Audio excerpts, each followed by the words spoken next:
Halo teman-teman, dalam EduFit kali ini ada dua topik yang akan dibahas. Yang pertama ada peraturan pemerintah pengganti Undang-Undang Republik Indonesia Nomor 1 Tahun 2020 dan yang kedua ada KIP Nomor 156/PJ/2020 tentang kebijakan perpajakan sehubungan dengan penyebaran wabah COVID-19.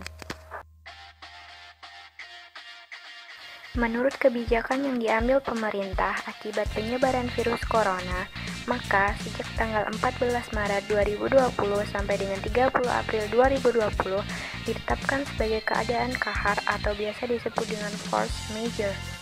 Oleh karena hal tersebut, pemerintah selaku Fiskus membuat beberapa kemudahan dalam hal perpajakan.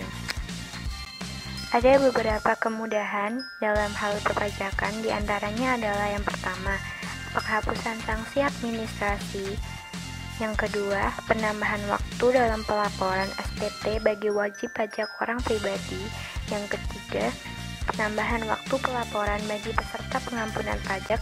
Dan yang keempat adalah penambahan waktu dalam mengajukan permohonan hukum. Nah teman-teman, kali ini kita akan membahas tentang peraturan pemerintah pengganti Undang-Undang Republik Indonesia Nomor 1 Tahun 2020. Apa sih Perpu nomor 1 tahun 2020 itu? Perpu nomor 1 tahun 2020 yaitu peraturan yang membahas tentang kebijakan keuangan negara dan stabilitas sistem keuangan untuk penanganan pandemi COVID-19 atau dalam rangka menghadapi ancaman yang membahayakan sistem perekonomian nasional di negara Indonesia. Selanjutnya, kita akan membahas 4 pasal dari Peraturan Pemerintah Pengganti Undang-Undang Republik Indonesia Nomor 1 Tahun 2020.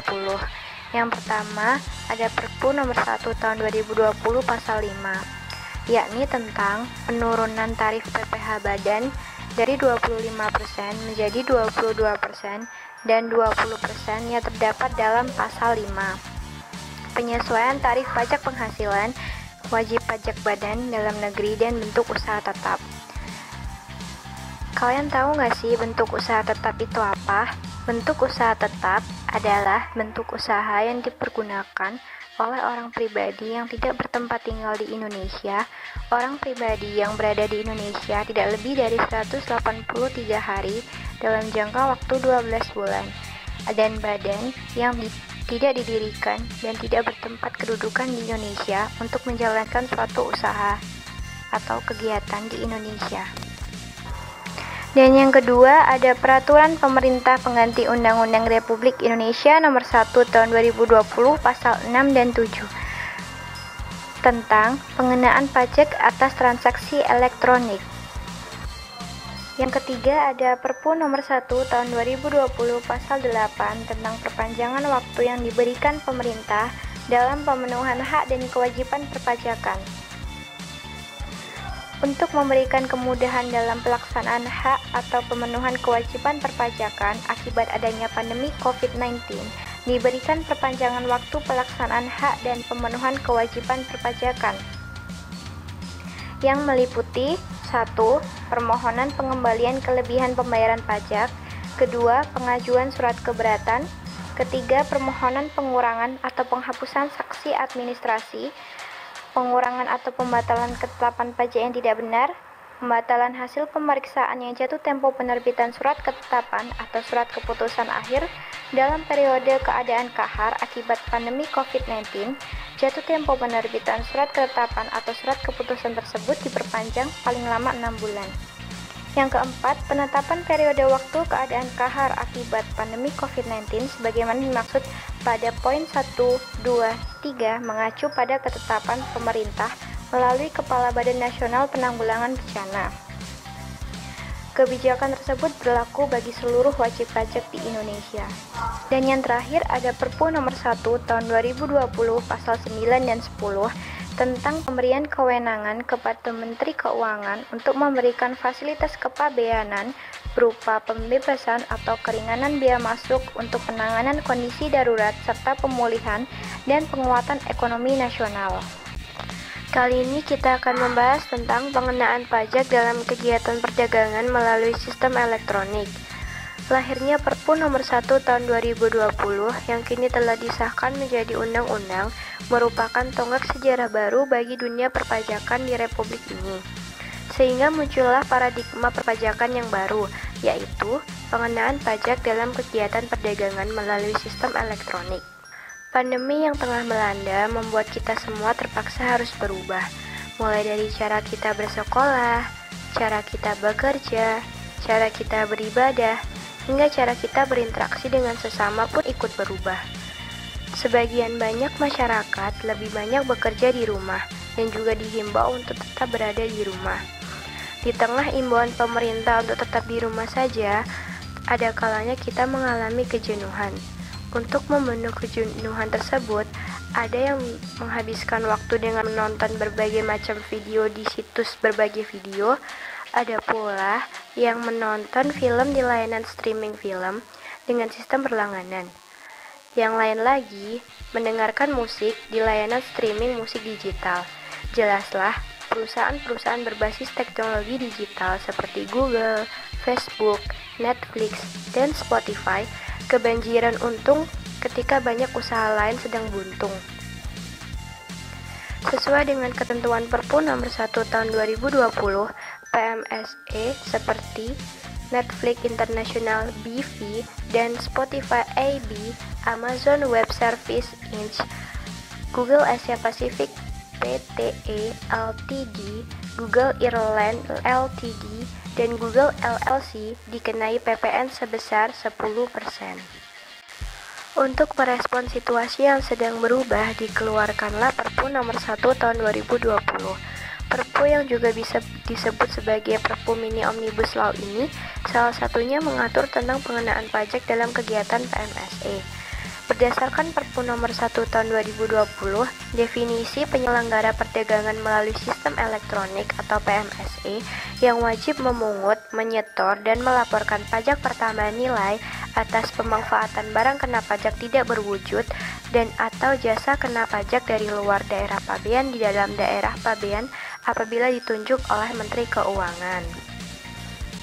Ada sejumlah batasan kriteria perusahaan yang ditunjuk sebagai pemungut PPN produk digital. Batasan kriteria tertentu itu meliputi pertama, nilai transaksi dengan pembeli di Indonesia melebihi 600 juta dalam setahun atau 50 juta dalam sebulan. Yang kedua, jumlah traffic atau pengakses di Indonesia melebihi 12.000 dalam setahun atau 1.000 dalam sebulan. Kriteria tersebut bisa dipakai salah satu atau keduanya. Alasan utama pemerintah mengenakan pajak ini adalah untuk menciptakan kesetaraan perlakuan atau level playing field bagi pelaku usaha digital di dalam negeri dengan di luar negeri, serta antara usaha konvensional atau usaha digital. Selain itu, juga untuk tujuan penerimaan negara, terutama di kondisi pandemi COVID-19. Perusahaan pemungut PPN wajib melakukan penyetoran pada setiap masa pajak ke kas negara paling lama akhir bulan berikutnya. Penyetoran ini dilakukan dengan menggunakan mata uang rupiah, mata uang dolar Amerika Serikat, atau mata uang asing lainnya ditetapkan oleh DJP.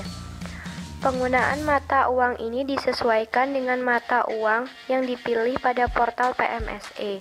Jika perusahaan memilih menyetorkan PPN menggunakan mata uang rupiah, mereka dapat memilih saluran kanal pembayaran melalui teller, ATM, atau EDC, internet banking, mobile banking, dompet elektronik, dan kartu debit atau kredit pada bank atau pos persepsi dan lembaga persepsi lainnya.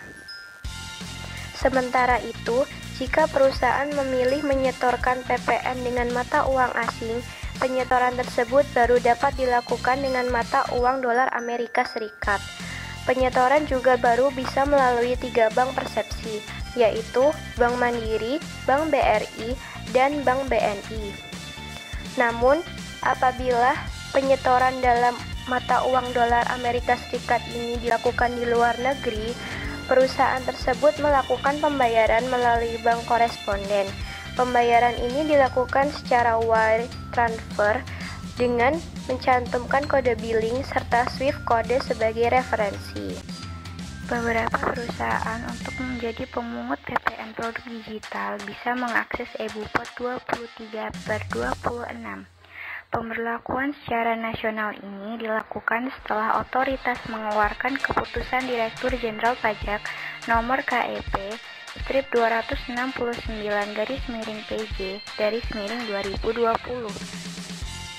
eBupot 23/26 adalah perangkat lunak yang disediakan di laman www.pajak.go.id atau saluran tertentu yang ditetapkan DJP. Perangkat lunak ini digunakan untuk membuat bukti pemotongan 23/26 serta membuat dan melaporkan SPT Masa PPh pasal 23/26 dalam bentuk dokumen elektronik. Penerapan PPN PMSE barulah tahap awal dari konsep besar pengenaan pajak dalam kegiatan PMSE. Masih banyak yang perlu dilakukan untuk mewujudkan semangat pengenaan pajak tersebut, yaitu menciptakan kesetaraan berusaha atau level playing field.